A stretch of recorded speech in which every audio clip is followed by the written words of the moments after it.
Read what you have. What they say, read what she has. Isaiah 28, 9, 10, it says.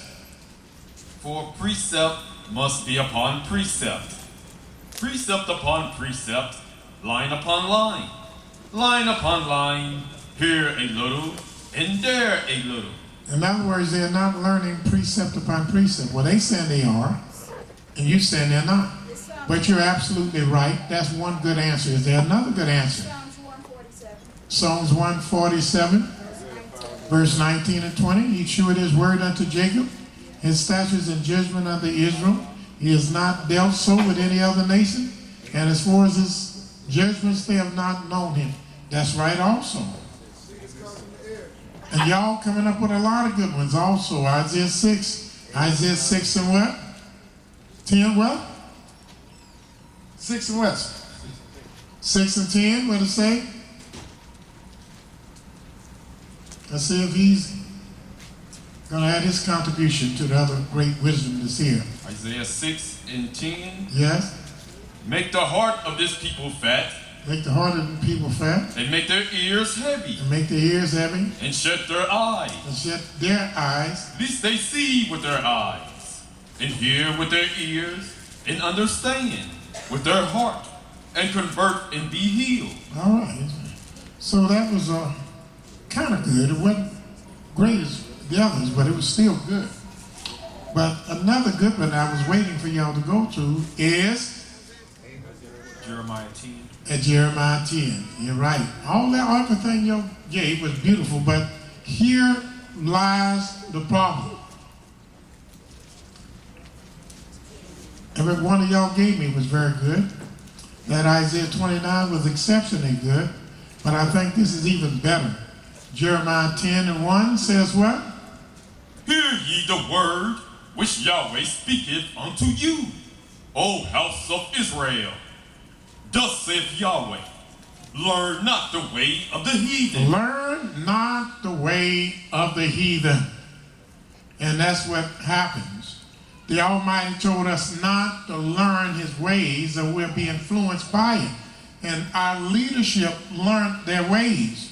See, the rabbis that our people used to look up to years ago in the United States were rabbis that were trained by Judaism. They was brought up through Judaism. They could speak the language fluently. They dressed with robes and hats on all the time.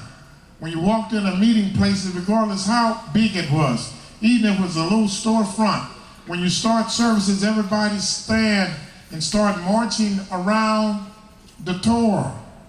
They would buy a whole Torah from the Jewish man whose Torah wore out, and they had a big scroll with the Hebrew words and laws written in it, and they would kiss it and bow to it. And they learned, and they got these books from Esau, and he gave it to them. He tells them in the books what to teach on that Sabbath, what prayer to read, what prayer to open up a Sabbath, what prayer to close the Sabbath, what they should talk about during that day. And a man can learn from the Edomites or Jewish community and conduct the service all day as specified in the books, because they're going to tell you what to do every hour of the day.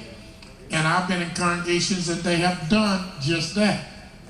Just that. How about Isaiah 9 and 16? We said go to the mic.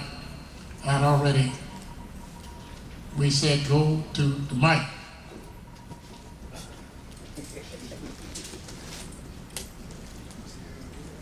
How about Isaiah 9 and 16? Well, there's a lot of good ones. A lot of good ones. Isaiah 9 and 16 is not real good. It says, for the leaders of this people cause them to err, and they that are led of them are destroyed. You understand? Yeah, I mean, would that be the leaders of the congregation? Well, all of us are leaders, but he's talking about the leaders that don't trust in Yahweh with all their heart. He's talking about the leaders that learned the way of the heathens. He's talking about the leaders that would not trust in him. And he's talking about that, but you can't just use that as a reason why some of us can see this when a day began and others doesn't. You can stretch it and talk to them maybe an hour and try to let them see it, but that's not one to just jump out. You understand? Like Jeremiah 10:1 jumps out. Don't learn the ways of the heathens. And that's where they learned this from, the heathen. You understand? There are a lot of good ones, but that's one of the best right there. And that's what I was waiting for somebody to show us. All right? Now, what's number did I leave off? 7? I left off on 8. I'm going to do one more. On 7? No, I had you read number 8. I said, I turn to Numbers 11:32. Here's what it says. Number 8. If Numbers 11:32, it says the children of Israel gathered quails all that day and all that night and all the next day. The question is, how many days and how many nights did they gather quails? They only gathered them 2 days and 1 night. You understand? Which proves that a night is not part of a day, and this proves that a day is not part of a night. Well, they wouldn't have said all that day and all that night and all the next night. You'd have heard for 3 days, all that day and all that day and all the next day. You understand? The last one that you will deal with today is Leviticus 8:35, which is good. According to Leviticus 8:35, Aaron and his sons were to remain in the door of the tabernacle day and night 7 days. How many nights did they remain is the question. Y'all have it? Now read that again. Leviticus chapter 8, verse 35. Therefore shall ye abide. No. Number 9. No, 8:35. Go ahead, read. I'm sorry. Therefore shall ye abide at the door of the tabernacle of the congregation, day and night, 7 days. Almighty told Aaron and his sons to remain at the door of the tabernacle for 7 days. What was my question? How many nights did they remain? So when did they start? Huh? Did they start that evening or that morning? They started in the morning, all that day, 7 days. So if they were there 7 days and the day started and preceded the night, that meant they were there 6 nights, not 7 days and 7 nights.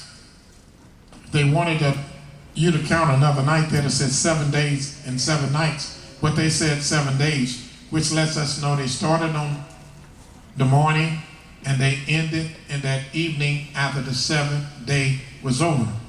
You're learning how to count.